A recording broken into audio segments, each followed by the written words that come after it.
Hey everyone, the battle of website builders is on. And today we're comparing Webflow and WordPress to help you decide which platform is right for you. Let's dive in.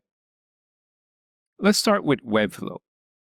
Webflow offers a visual CMS and design interface with code-level control. It comes with high-performance hosting, and most of its features are built in, reducing dependency on third-party plugins. And yes, it does require a steeper learning curve. It requires some understanding of web design concepts. Let's talk about WordPress. It powers over 30% of the web, and it has thousands of themes and plugins. You can choose your hosting environment, and regular updates and security checks are needed.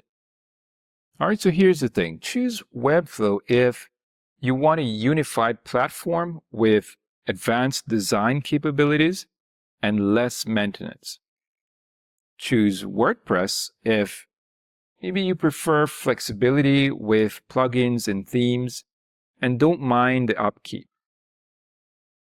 You should also consider your technical skills, your project requirements, and whether you prefer an all-in-one solution or a more customizable platform. So if you found this comparison useful, please like and subscribe for more insights. Until next time.